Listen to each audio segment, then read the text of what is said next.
بخاری شریف کی روایت ہے جس میں نبی کریم صلی اللہ علیہ وسلم کا ارشاد ہے کہ جس شخص نے مجھ پر جان بوجھ کر جھوٹ بولا اس کا ٹھکانہ جہنم ہے۔ ایک اور دوسری روایت ہے، وہ بھی بخاری شریف کی، اس میں آتا ہے کہ ایسی بات جو میں نے نہیں کہی اور وہ شخص میری طرف منسوب کرے تو اس کا بھی ٹھکانہ جہنم ہے۔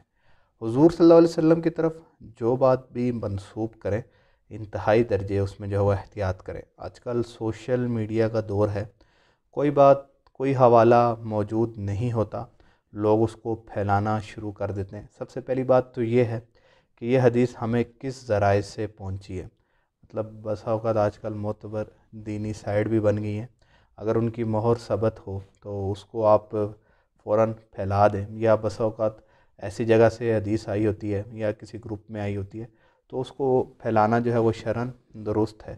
اور اگر کہیں بھی اگر انسان کو کوئی شبہ گزرے تو کسی عالم سے اس کی تحقیق ضرور کر لیں کہ یہ حدیث شرعاً ثابت بھی ہے یا نہیں ہے۔ چنانچہ ہم نے اس سے متعلق پہلے بھی کچھ احادیث بیان کی تھی جو شرعاً نبی کریم صلی اللہ علیہ وسلم سے ثابت نہیں تھی لیکن عوام میں بہت زیادہ مشہور ہو گئی تھی۔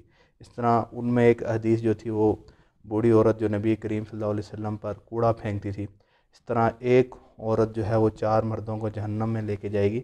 تو اس قسم کی اسی طرح کی مختلف احادیث لوگوں کے اندر مشہور ہو جاتی ہیں جن کا سرے سے کتب احادیث میں کوئی بھی تذکرہ موجود نہیں ہوتا۔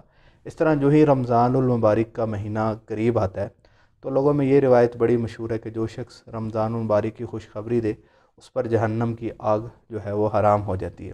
حالانکہ جب ہم نے اس حدیث کو تلاش کیا تو اس کا تذکرہ کسی کتب حدیث میں، حالانکہ جو محدثین نے موضوع حدیث جن کا سرے سے کوئی تذکرہ موجود نہیں ہوتا لوگوں نے گڑھ لی ہیں، اس میں بھی اس روایت کا تذکرہ موجود نہیں ہے۔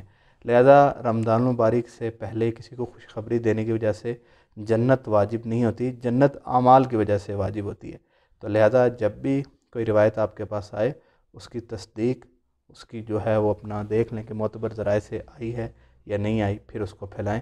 جزاک اللہ خیر۔